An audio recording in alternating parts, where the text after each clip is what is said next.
हाँ तो स्टूडेंट्स, तो थर्मोडायनेमिक्स से इससे जो प्रीवियस जो अपना जो लेक्चर था उस लेक्चर में अपन ने डिस्कस स्टार्ट किया था। उस लेक्चर में अपन ने तो उसमें अपन जो जनरल जो डेफिनेशंस थी, कुछ ऐसे वर्ड थे जो इस थर्मोडायनेमिक्स में यूज होंगे, वो अपन ने स्टडी कर ली थी, उसकी डेफिनेशन अपन ने देख ली थी। और ये जो आपकी जो पेपर है उसमें दो पार्ट है, एक तो स्टेटिस्टिकल है और ये दूसरा कौन सा है, थर्मोडायनेमिक्स। तो सबसे पहले जो पार्ट है वो अपन डिस्कस कर रहे थे थर्मोडायनेमिक्स, ठीक है।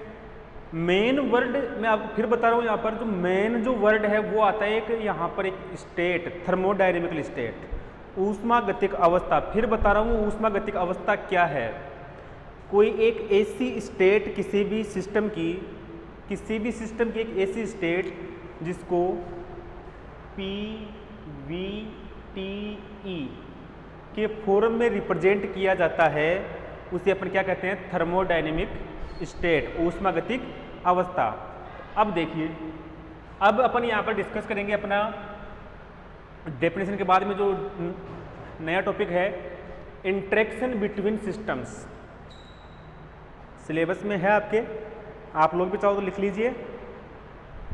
इंटरेक्शन बिटवीन सिस्टम, निकायों के मध्य अन्योन्य क्रिया।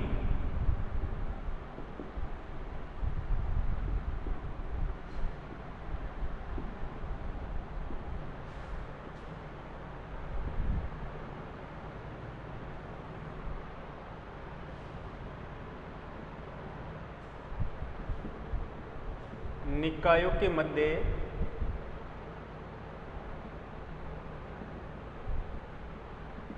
अन्योन्य क्रिया। देखिए क्या है ये इंटरेक्शन होगा, इसका मतलब कोई क्लोज सिस्टम है, कोई क्या है, क्लोज सिस्टम। एनर्जी का इंटरेक्शन होगा यहाँ पर। इंटरेक्शन किसका होगा, एनर्जी का। मैं आपके पास मैंने इससे प्रीवियस लेक्चर में आपको बताया था ना कि सिस्टम तीन प्रकार के होते हैं, ओपन, दूसरा क्लोज, तीसरा आइसोलेटेड। आइसोलेटेड में क्या होता है, एनर्जी और मैटर दोनों का ही एक्सचेंज नहीं होता। क्लोज में मैटर का एक्सचेंज नहीं होता लेकिन एनर्जी का एक्सचेंज होता है। तो अब अपन यहाँ पर अपन मैटर के एक्सचेंज की बात नहीं करेंगे, द्रव्य के आदान प्रदान की बात नहीं करेंगे। इस टॉपिक में अपन बात करेंगे केवल एनर्जी के एक्सचेंज की, केवल ऊर्जा के आदान प्रदान की। तो यहाँ पर ये भी वर्ड क्लियर हो गया कि यहाँ पर अपन जो बात करने जा रहे हैं वो अपन एक क्लोज सिस्टम के बारे में बात करने जा रहे हैं। और यदि इंटरेक्शन है तो अपन को मिनिमम 2 क्लोज सिस्टम लेने पड़ेंगे, 2 मिनिमम क्लोज सिस्टम लेने पड़ेंगे। तो देखिए कैसे होगा। आपके पास इस प्रकार से है, एक ये है एडेस सिस्टम है, इंटरेक्शन के लिए एक दूसरा सिस्टम कौन सा लिया मैंने, ए। एक सिस्टम लिया ए डैश, एक लिया ए। दोनों मिलके एक पूरा का पूरा सिस्टम बना रहे हैं जिसका मैंने नाम क्या दे दिया, ए स्टार। ए डैश और ए दो क्लोज सिस्टम है, दोनों कंबाइन होके एक नया सिस्टम दे रहे हैं, ए स्टार। और ये आइसोलेटेड है, ये क्या है, एक आइसोलेटेड, यानी इसमें मास और एनर्जी का एक्सचेंज नहीं होगा ए स्टार में। यानी कहने का मतलब ये है कि कोई बंद कमरा हो गया, जैसे अभी अपन सेकेंडरी क्लास की बात कर रहे हैं ना, तो सेकेंडरी क्लास में भाई किसी लड़के को यहाँ पर बैठा दे, किसी को यहाँ पर बैठा दे, उसकी पोजीशन या उसकी एनर्जी अपन चेंज कर सकते हैं, कमरे में कुछ भी कर ले। अब ये पूरा कमरा मिलके एक सेकेंडरी क्लास ये बना रहा है।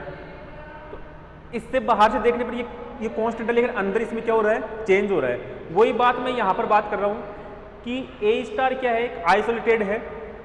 ये आइसोलेटेड दो से मिलकर बना हुआ है, ए डैश और ए।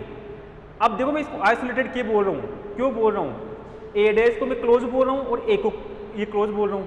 तो कईयों के दिमाग में ये क्वेश्चन आ सकता है, भाई ये दोनों यदि क्लोज है ना, ये दोनों क्या है, क्लोज सिस्टम, तो ए स्टार भी तो भाई क्या होगा, क्लोज ही तो होगा।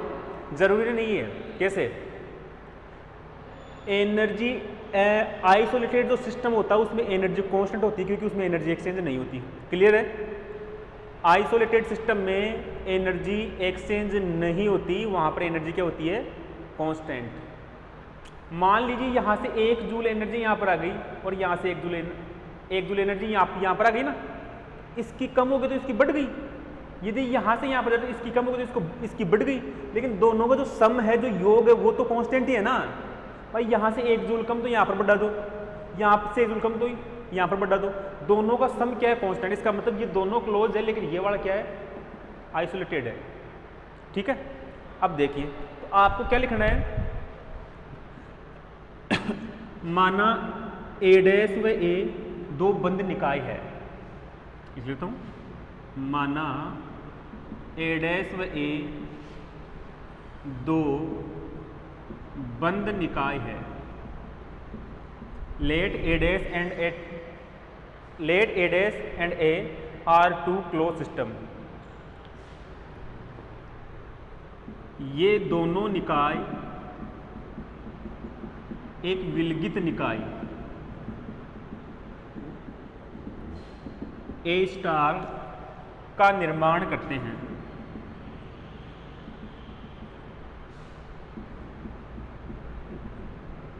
And these both system construct A isolated system A star. These both system construct A isolated system A star. A star का निर्माण करते हैं। ठीक है,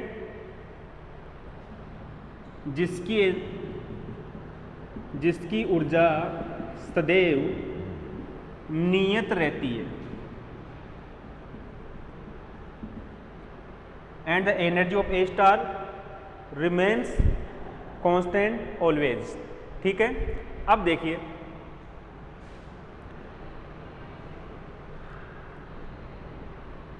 उसके बाद लिखना है, यदि निकाय ए व ए डैश में ऊर्जा का आदान प्रदान होता है तो, या ऐसे कर लो, निकाय ए व ए डैश में ऊर्जा के आदान प्रदान को निम्न प्रकार व्यक्त किया जाता है। निकाय ए व ए डैश में ऊर्जा के आदान प्रदान को निम्न प्रकार व्यक्त किया जाता है। The exchange of energy between A and A dash represent as. देखिए यहां पर मैं लिख रहा हूं, विलगित निकाय ए स्टार की ऊर्जा, विलगित निकाय ए स्टार की ऊर्जा, यहां पर लिख रहा हूं बंद निकाय ए की ऊर्जा। फिर यहां पर लिखूंगा बंद निकाय ए डैश की ऊर्जा। ये लिख लेना ऐसे कैसे, energy of isolated system A star, energy of close system A, energy of close system A dash. ठीक है, अब देखिए अपन ने ये मान लिया कि जो टोटल जो आपके पास में सिस्टम है, इस सिस्टम की टोटल एनर्जी क्या है, 10 जूल मान लो, और कुछ मान लो ये 10 यूनिट, 10 इकाई, वो जूल में भी हो सकती है। ये हमेशा क्या रहेगी, कांस्टेंट रहेगी। क्या रहेगी हमेशा, कांस्टेंट। 10 क्वांटिटी बड़ी हो जाएगी, 5 ले लेते हैं अपन, 5 मान लो, 5 यूनिट 5 यूनिट 5 यूनिट 5 यूनिट और ये 5 यूनिट। अब कैसे आएगी, यदि टोटल एनर्जी एक ही है तो इसकी कितनी हो जाएगी, 0। सही है ना। यदि इसके पास में 4 यूनिट एनर्जी है, इसके पास कितनी आएगी, 1 यूनिट एनर्जी। भाई इसने 1 यूनिट एनर्जी ए डैश को दे दी, फिर भी ये क्या है, कांस्टेंट ही तो है। ये क्या करेगा, 3 यूनिट अपने पास रखेगा तो इसको कितनी देगा, 2 यूनिट। ऐसे ही करना है, ये 2 ये 1, तो ये क्या हो जाएगा, 3 4, या हो सकता है ये 5 हो जाए और ये 0 हो जाए। ये लिख लेना इस प्रकार से। ठीक है ना। तो इस प्रकार क्या होगा, एनर्जी का एक्सचेंज। इस प्रकार क्या होगा, एनर्जी का एक्सचेंज। अब देखिए तो यदि ए डैश से एनर्जी इसके पास आएगी, ए डैश से एनर्जी ए के पास आएगी, तो इसकी इनिशियल एनर्जी कुछ और रहेगी और इसकी इनिशियल एनर्जी कुछ और रहेगी। ये अपनी एनर्जी इसको देगा, इसका मतलब इसकी फाइनल एनर्जी कुछ और उसकी फाइनल एनर्जी कुछ और।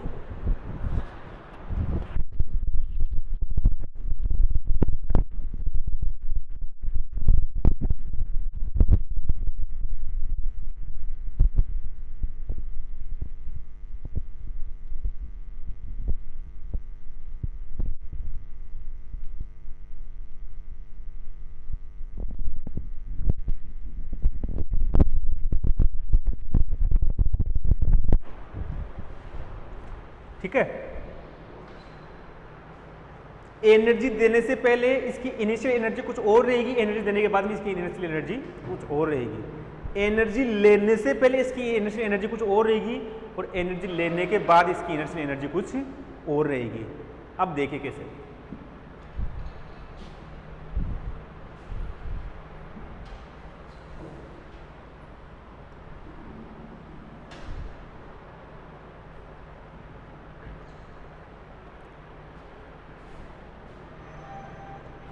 जितनी एनर्जी इसकी कम होगी उतनी एनर्जी इसकी बढ़ जाएगी, या फिर जितनी इसकी बढ़ेगी उतनी उसकी कम हो जाएगी। ठीक है। माना निकाय ए की प्रारंभिक ऊर्जा EI तथा अंतिम ऊर्जा EF है। अंतिम ऊर्जा क्या है? EF। तथा निकाय A' की प्रारंभिक ऊर्जा EI' तथा अंतिम ऊर्जा EF' है। Let initial energy is EI and final energy is EF of system A and initial energy is EI' and final energy is EF' of system A'। अतः देखना दोनों में चेंज क्या आएगा? बराबर। निकाय एक की ऊर्जा में परिवर्तन बराबर निकाय A' की ऊर्जा में परिवर्तन। Change in energy of system A is equal change in energy of system A'। ठीक है। अब एनर्जी चेंज को अपन कैसे रिप्रेजेंट करेंगे? फाइनल में से इनिशियल को सब्सट्रैक्ट करेंगे। फाइनल एनर्जी EF और इनिशियल एनर्जी EI।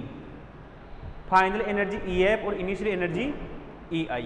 ऐसे ही यहां पर क्या हो जाएगा? फाइनल एनर्जी EF' और इनिशियल एनर्जी EI'। ठीक है। अब देखिए इसको क्या लिख देंगे अपन? Del E। क्या लिख देंगे इसको? Del E। और यहां पर लिख देंगे माइनस डेल E। अब देखना इसको ऐसे क्यों लिखा? क्यों लिखा भाई? इसको ऐसा अपने क्यों लिखा? वो इस कारण लिखा कि EF ग्रेटर देन EI और EF' लेस देन EI'। मैं ये बोल रहा हूं दोनों यदि पॉजिटिव लेते हैं ना अपन, दोनों क्या लेते हैं? पॉजिटिव। इसका मतलब तो दोनों की एनर्जी बढ़ रही है, दोनों की एनर्जी बढ़ रही है। दोनों यदि नेगेटिव लेते हैं तो इसका मतलब दोनों की एनर्जी कम हो रही है। ऐसा साथ साथ पॉसिबल थोड़ी है। सीधा सा मतलब है कि एक सिस्टम तो एनर्जी देगा और एक सिस्टम एनर्जी लेगा। तो जो सिस्टम एनर्जी देगा उसकी तो एनर्जी बढ़ेगी ना, जो सिस्टम एनर्जी लेगा उसकी एनर्जी बढ़ेगी। इसकी एनर्जी बढ़ गई और जो सिस्टम एनर्जी दे रहा है उसकी एनर्जी कम हो गई, क्योंकि बाद की कम हो गई पहले की ज़्यादा थी, बाद की कम हो गई पहले की ज़्यादा थी। तो इस प्रकार करना है। ठीक है। अब यहाँ पर del E plus del E' is equal 0 is equal 0। तो del E plus E' is equal 0। ये क्या है? एनर्जी ऑफ सिस्टम A और ये क्या है? Energy of system A'। तो यहाँ पर क्या कर देंगे? Del E star is equal 0। इसका मतलब E star is equal constant. यानी एनर्जी एक्सचेंज में जो आइसोलेटेड सिस्टम है उसकी एनर्जी हमेशा क्या रहती है? कांस्टेंट रहती है। उसकी एनर्जी हमेशा क्या रहती है? कांस्टेंट। ठीक है। समझ में आ रहा है? ये यहाँ पर प्रॉब्लम हो सकती है। आप इसको माइनस या इसको प्लस भी कर सकते हो, कोई दिक्कत नहीं है। एक की बढ़ेगी एक की कम होगी। ठीक है, इस प्रकार से ये कर लेना तो क्या हो जाएगा टोटल। अब तो ये जो इंटरेक्शन है, ये जो अन्योन्य क्रिया है, वो अपने पास कितने प्रकार की हो सकती है वो देख लिए। थर्मोडायनेमिक्स में इस इंटरेक्शन को दो पार्ट में डिवाइड किया है। कितने पार्ट में डिवाइड किया है? दो पार्ट में। तो लिखिए आगे।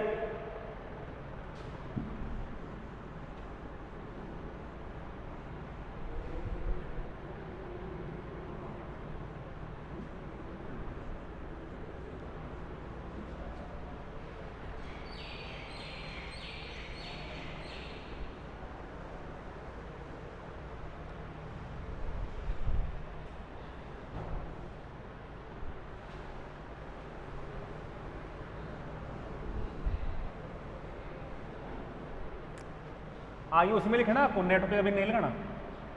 सामान्यतः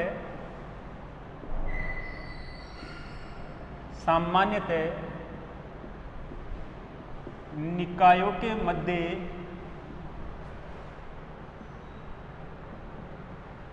अन्योन्य क्रिया को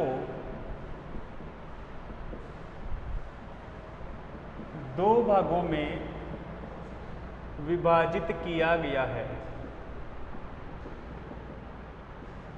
Generally, the interaction between systems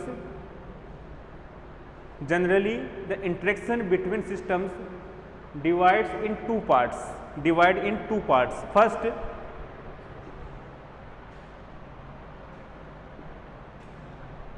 ऊष्मीय अन्योन्य क्रिया,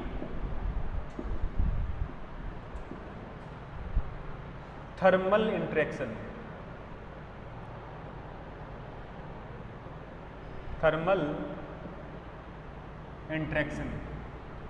और सेकंड है यांत्रिक या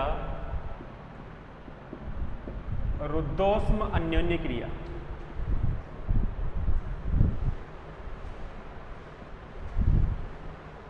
मैकेनिकल और एडियाबैटिक इंटरेक्शन। लिखिए इसको।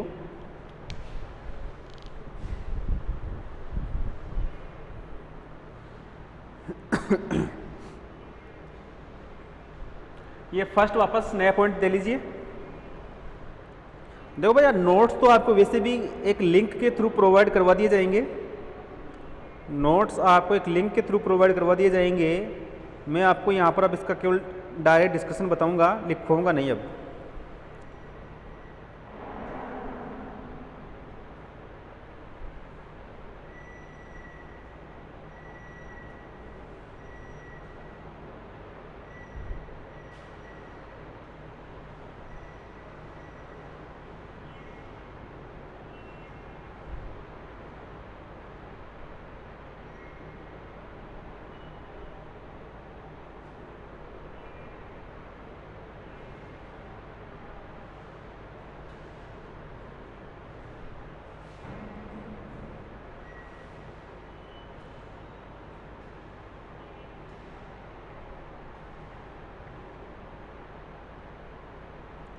ठीक है, तो फर्स्ट टॉपिक अब लिखिए, ऊष्मीय अन्योन्य क्रिया, थर्मल इंटरेक्शन।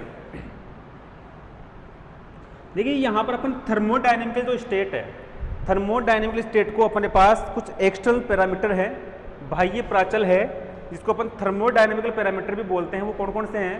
वो हो गया pressure, volume, temperature and energy. दो ही कंडीशन है, या तो इनको चेंज कर दे, या तो इनको चेंज कर दे, या फिर इनको कांस्टेंट रख ले, या तो इनको चेंज कर दे, या फिर इनको कांस्टेंट रख ले। यदि अपन इनको कांस्टेंट रखते हैं, यदि अपन इनको क्या रखते हैं? कांस्टेंट, तो सीधा सा मतलब है, कांस्टेंट रखने का मतलब है कि ई भी कांस्टेंट हो गया, और ई कांस्टेंट होने का मतलब है कि वहाँ पर एनर्जी लेवल भी क्या हो गई? कांस्टेंट हो गई। वहाँ पर एनर्जी लेवल के ऊपर कोई डिफरेंस नहीं होगी। या पर अपन कहे कि एक्सटर्नल पैरामीटर को जब कांस्टेंट रखते हैं तो वहाँ पर एनर्जी लेवल्स चेंज नहीं होते। एनर्जी लेवल्स क्या होते हैं? चेंज नहीं होते। तो फर्स्ट यही है थर्मल इंटरेक्शन। परिभाषा में लिख रहा हूं, जब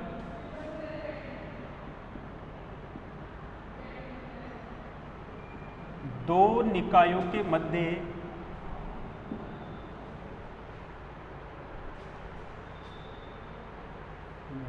मध्य बाह्य प्राचलों को नियत रखकर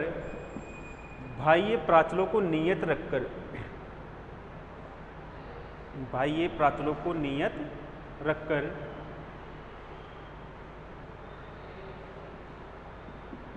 अन्योन्य क्रिया करवाई जाती है,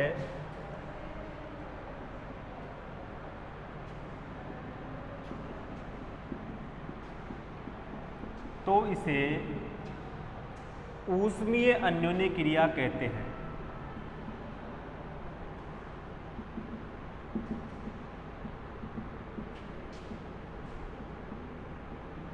ऊष्मीय अन्योन्य क्रिया कहते हैं, यानी एक ऐसा इंटरेक्शन जिसमें ये पैरामीटर कांस्टेंट हो, एक ऐसा इंटरेक्शन जिसमें पैरामीटर क्या हो, कांस्टेंट। और आपको अब आइडिया हो गया होगा कि नेक्स्ट कौन सा आएगा। एक ऐसा इंटरेक्शन होगा जिसमें ये पैरामीटर चेंज हो जाएगी। ठीक है, लिख लिया। इंग्लिश मीडियम वाले ये लिख लेना, that interaction between two systems in which external parameters remains constant is known as thermal interaction। ठीक है, अब देखिए, जब ऊष्मीय अन्योन्य क्रिया होगी, थर्मल इंटरेक्शन होगा, तो और अपन थर्मल इंटरेक्शन दो सिस्टम की बात कर रहे हैं। कितने सिस्टम की बात करें? दो सिस्टम की। इसका मतलब ये भी हो गया कि एक सिस्टम की जो एनर्जी है, या एक सिस्टम की जो हीट है, वो हीट बढ़ेगी और एक की हीट कम होगी। एक की थर्मल एनर्जी बढ़ेगी और एक की थर्मल एनर्जी कम होगी। तो जिसकी बढ़ गई, इसका मतलब उसके ऊपर वर्क डन किया जा रहा है,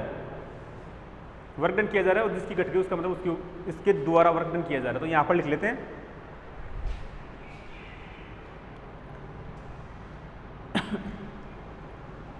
ऊष्मीय अन्योन्य क्रिया में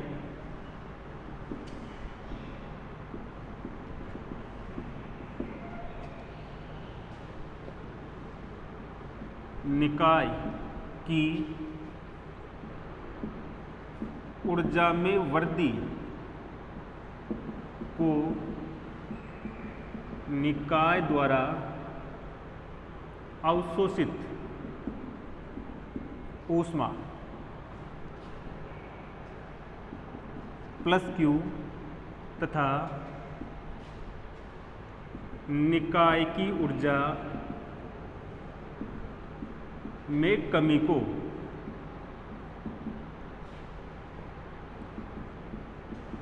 निकाय द्वारा उत्सर्जित ऊष्मा माइनस Q कहते हैं। ठीक है ना, कहने का मतलब यह है कि सिस्टम जब एनर्जी एब्जॉर्ब करेगा तो उसकी एनर्जी बढ़ेगी, एब्जॉर्ब करेगा तो बढ़ेगी, और एमिट्स करेगा तो डिक्रीज होगी। यही बोल रहा है। ऊष्मा में वृद्धि हो रही है, इसका मतलब वो अवशोषित ऊष्मा है। ऊष्मा में कमी हो रही है, इसका मतलब वो उत्सर्जित ऊष्मा है। हाँ, उत्सर्जित ऊष्मा है। ठीक है, अब देखिए, जितनी ऊष्मा में वृद्धि होगी उतनी क्या हो जाएगी, कमी होगी, और टोटल ऊष्मा क्या रहती है, कांस्टेंट। टोटल हीट क्या रहती है, कांस्टेंट। अब आगे देखिए, इसमें माना निकाय एक की ऊष्मा प्लस Q तथा निकाय A डैश की ऊष्मा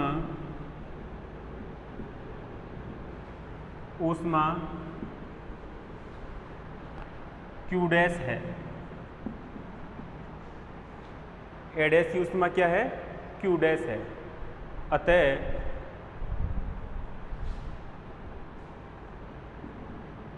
इसको पर किसके द्वारा शो करेंगे,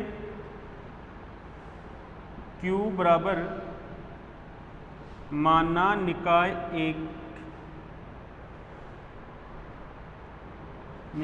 ए द्वारा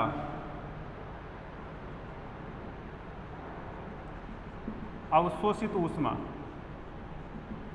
Q तथा निकाय A' द्वारा उत्सर्जित ऊष्मा Q' है। क्या है? Q'। अतः टोटल चेंज कितना होगा? 0। टोटल चेंज कितना होगा? 0। क्यों? क्योंकि जितना ये उत्सर्जित करेगा उतना ये अवशोषित करेगा।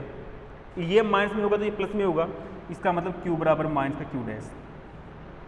ये आ रहा है यहाँ से Q बराबर माइनस का Q'। ठीक है, ये प्लस तो ये माइनस, एक की बढ़ेगी तो एक की कम होगी। एक द्वारा अवशोषित तो दूसरे के द्वारा उत्सर्जित, इसके द्वारा अवशोषित तो इसके द्वारा उत्सर्जित। तो क्या लिखेंगे? जब निकायों के मध्य बाह्य प्राचल कांस्टेंट हो फिर यदि इंटरेक्शन हो तो वो क्या है? थर्मल। ठीक है, और इस थर्मल इंटरेक्शन में यदि सिस्टम की एनर्जी इंक्रीज हो रही तो उससे क्या कहते हैं अपन? एब्जॉर्ब। क्या कहते हैं? Absorb heat. और यदि एनर्जी डिक्रीज हो रही तो उसको क्या कहते हैं अपन? Emitted heat. क्या कहते हैं अपन? Emitted heat. उसको मान के Q द्वारा रिप्रेजेंट किया जाता है। यदि absorb heat by system A is Q and emitted heat by system A dash is Q dash, then we can write Q plus Q dash is equal 0. So Q is equal minus Q dash. Q is equal minus Q dash. First topic complete. Second, ये definition important है, काफी बार exam में पूछी जाती है ये।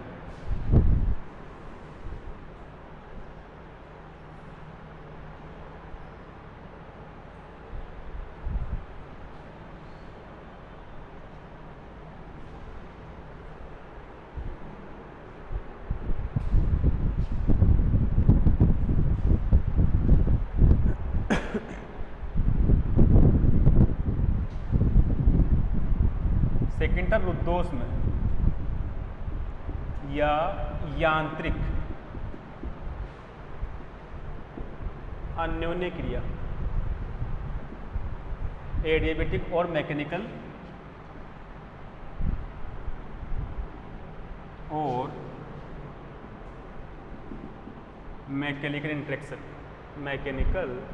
Interaction. ठीक है,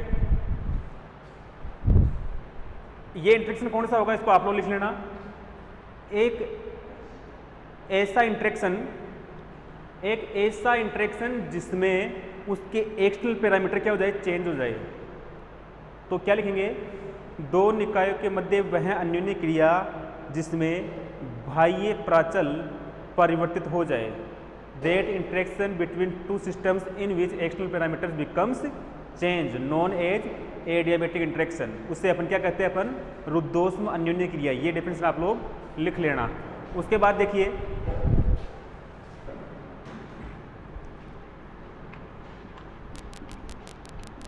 या आप लोग लिख लेना रुद्धोष्म अन्योन्य क्रिया में पहले वाले में क्या था? उत्सर्जित ऊष्मा और अवशोषित ऊष्मा। यहां पर क्या करेंगे? यदि सिस्टम की एनर्जी इंक्रीज हो रही है, यदि सिस्टम की एनर्जी क्या हो रही है तो उसे कहते हैं अपन निकाय पर किया गया कार्य,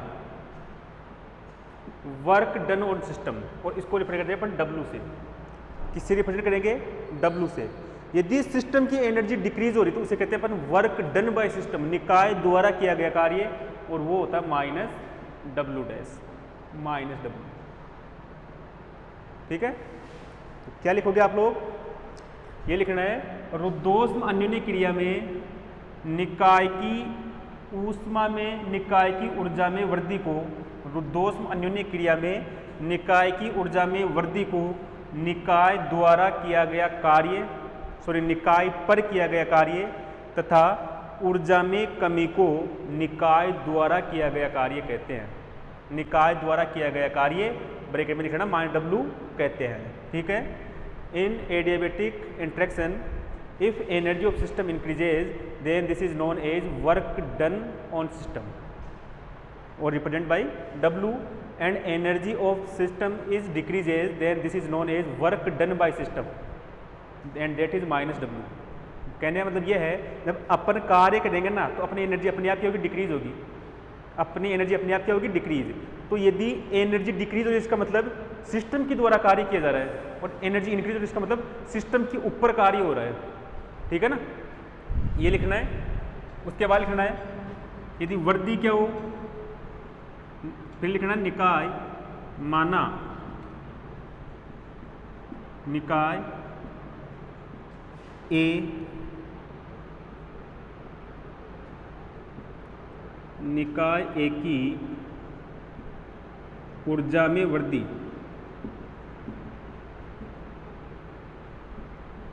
W तथा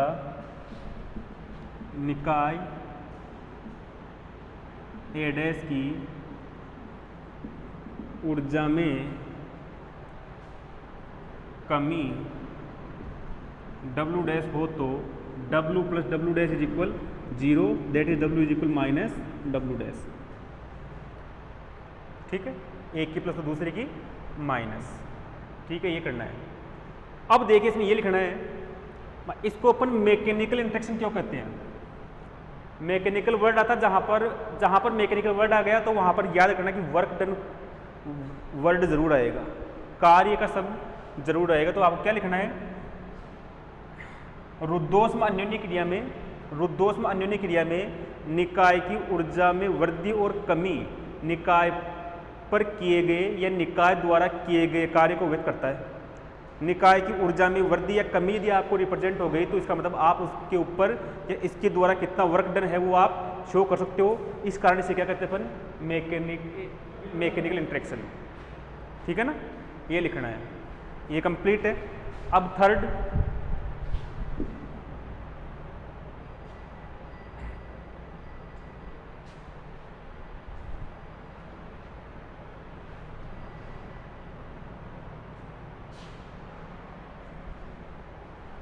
मेन तो यही है। अब एक जनरल स्टडी आएगी, व्यापक अन्योन्य क्रिया।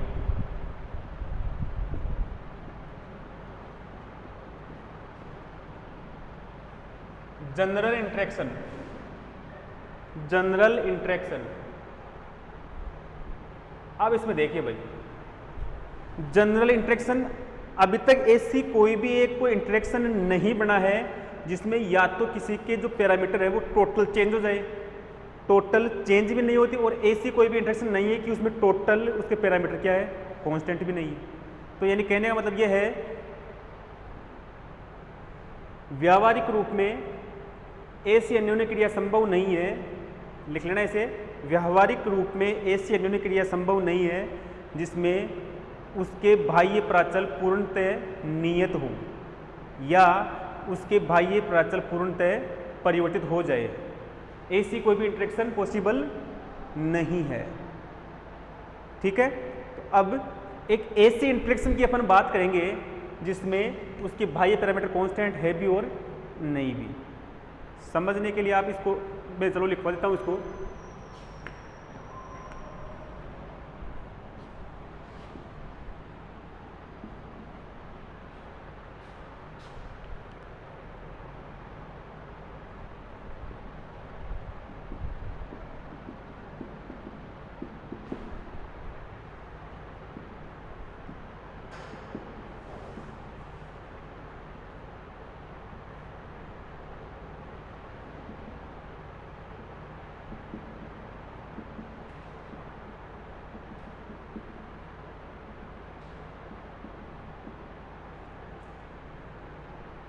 व्यवहारिक रूप में ऐसी कोई भी अन्योन्य क्रिया संभव नहीं है जिसमें उसके बाह्य प्राचल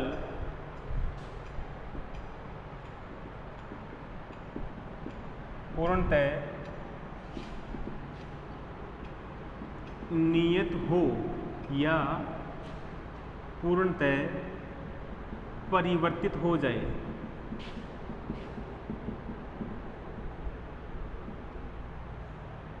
ठीक है,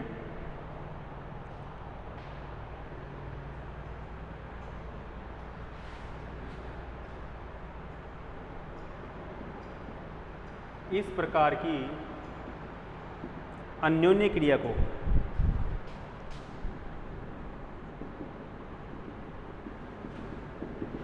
व्यापक अन्योन्य क्रिया कहते हैं।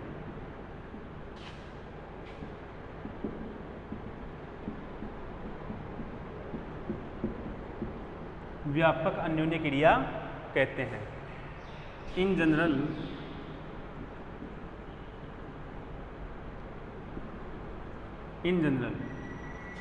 there is no any interaction in which external parameter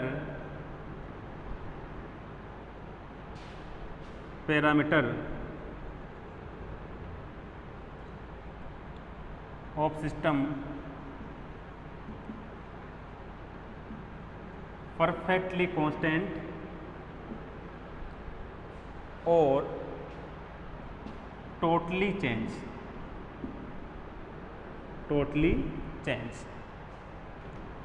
such, फिर लिखना such type of interaction is known as such type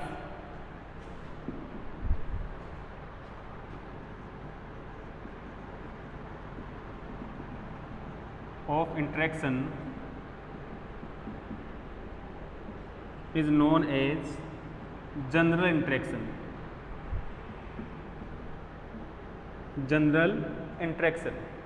ठीक है।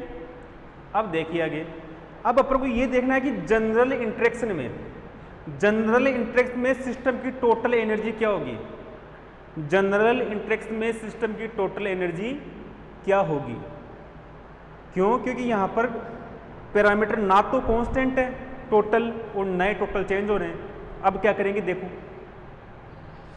इसके लिए मैं आपको एक लॉजिक समझाता हूँ, उस लॉजिक को ध्यान में रखना।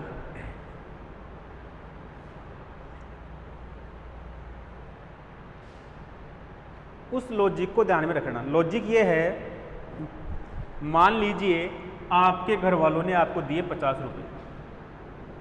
कितने रुपए दिए? 50 रुपये।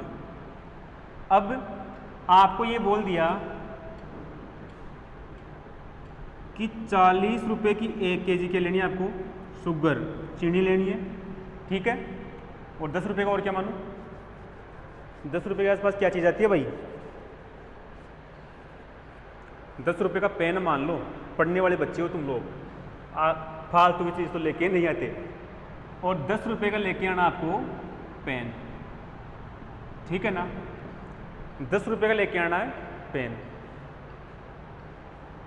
यहां पर लॉजिक ये है, आप जब स्टार्टिंग में केवल जब चीनी लेके आ रहे थे, वो इंटरेक्शन कौन सी थी? वो थी आपके पास में थर्मल इंटरेक्शन। समझना इसको, क्या थी? Thermal interaction. सेकेंड टाइम जब आप पेन लेके आए, वो इंटरेक्शन कौन सी थी आपके पास में? वो इंटरेक्शन थी आपके पास में एडियाबेटिक, रुद्धोष्म। क्या थी? रुद्धोष्म। तो दोनों का सम कितना आ गया? 50 आ गया। अब इसको पहले क्या किया था आपने? एक बार गए शॉपकीपर के पास, जब पहली बार गए तो केवल 40 रुपये की चीनी लेके आ गए, 10 रुपये अपने वापस लेके आ गए। फिर दूसरी बार गए, 10 रुपये देके अपना पेन भी ले लिया, 10 रुपये देके अपना पेन भी ले लिया। इस प्रकार टोटल क्या हो गए? 50 रुपये। अब इसमें लॉजिक ये है, सेम प्रोसेस आपको वहाँ पर अप्लाई करना है। क्या करना है? एक बार जब यहाँ पर जनरल बात हो रही है ना, एक बार तो इसको उठा दो और ये कितने की आ रही है वो देख लो, एक बार इसको उठा दो और ये कितने की आ रही है वो देख लो, और फिर दोनों को जोड़ दो। समझ में आ रहा है? एक बार तो ये हटा दो, केवल चिन्ह लेके आओ, ठीक है, और दूसरी बार केवल ये लेके आओ और फिर दोनों को जोड़ दो, वापस वही आएगा, ठीक है ना। तो अपन क्या करेंगे, एक बार तो जो एक्सटर्नल पैरामीटर है, बाह्य प्राचल है, एक बार तो बाह्य प्राचलों को टोटल कांस्टेंट रख के देख लो, टोटल कांस्टेंट रख के देख लो भाई उसकी एनर्जी कितनी आ गई, जैसे Q आ गई, क्या आ गई? Q। फिर सेकंड टाइम उसी एक्सटर्नल पैरामीटर को टोटल चेंज करके देख लो, वो कितना आ गया, मान लो W आ गया, तो ये क्या देगी? Total energy. समझ में आया? जनरल इंटरेक्शन में क्या होता है भाई, ये भी चेंज होता है, ये भी चेंज होता है। तो आप क्या करो, एक बार तो इसको उठाओ, केवल Q नोट कर लो, और दूसरी बार Q को उठाओ, W नोट कर लो, और फिर दोनों को जोड़ दो, टोटल एनर्जी आ जाएगी। तो क्या लिखेंगे देखो यहाँ पर,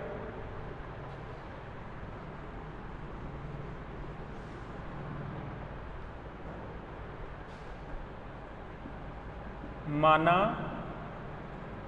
व्यापक अन्योन्य क्रिया में,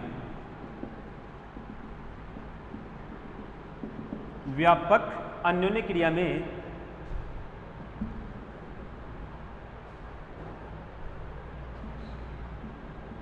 जब निकाय के प्राचल, जब निकाय के प्राचल नियत है तो, नियत हो तो ऊर्जा में परिवर्तन W तथा जब निकाय के प्राचल परिवर्तित हो तो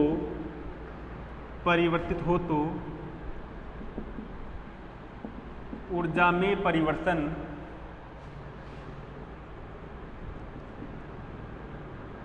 इसको Q लिखो भाई, Q W हो तो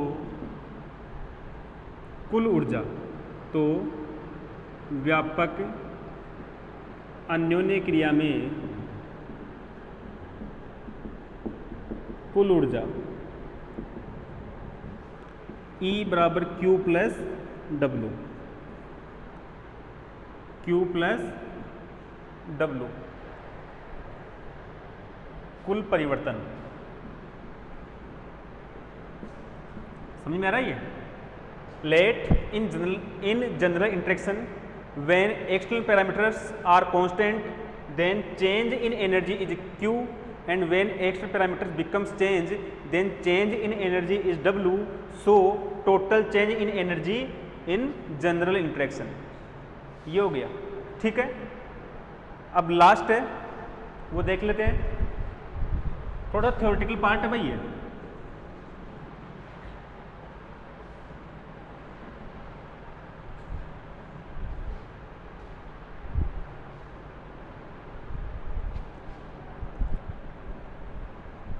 अत्यणु ब्रैकेट में सूक्ष्म अन्योन्य क्रिया,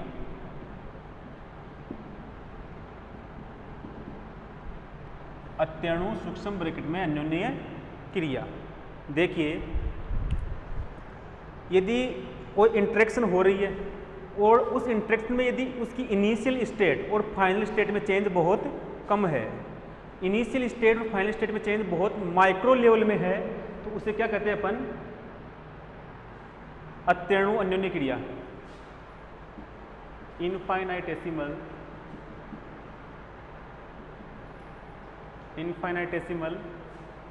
इंटरेक्शन, इनफाइनाइटेसिमल इंटरेक्शन लिख देता हूं। वह अन्योन्य क्रिया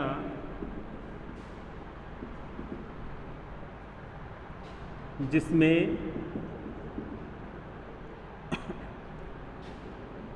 निकाय की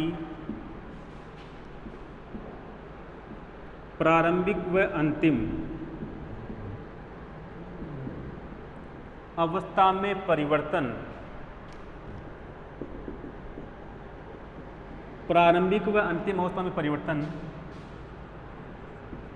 बहुत सूक्ष्म होता है। प्रारंभिक व अंतिम अवस्था में परिवर्तन बहुत सूक्ष्म होता है। अत्यणु अन्योन्य क्रिया कहलाती है।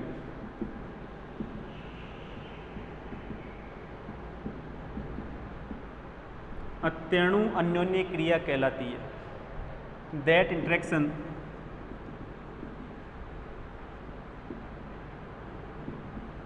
in which initial and final state of system, in which change in initial and final state of system is very small, comma known as infinitesimal interaction.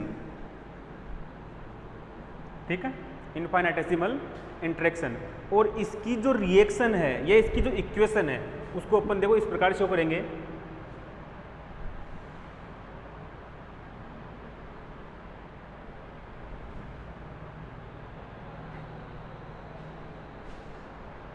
इस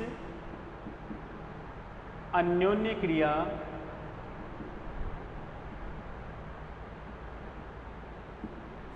की समीकरण को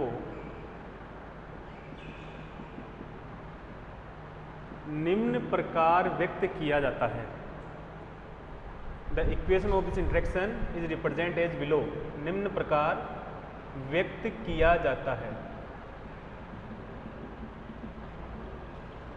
डेल ई पहले वाला क्या था, क्यू प्लस क्या था डब्लू, इसमें चेंज बहुत कम, इसमें चेंज बहुत कम। Del E equal del Q plus del W. कई बार इसको डी ई बराबर D Q plus D W से भी रिप्रेजेंट कर देते हैं। इस प्रकार शो करेंगे। ठीक है, और ये जो इक्वेशन है वो आपको याद हो तो ये कहलाती है फर्स्ट लॉ ऑफ थर्मोडायनेमिक्स।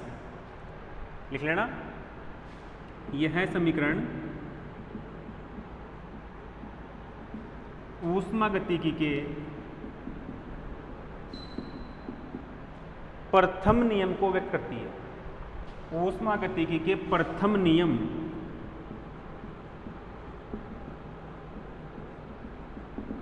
को व्यक्त करती है।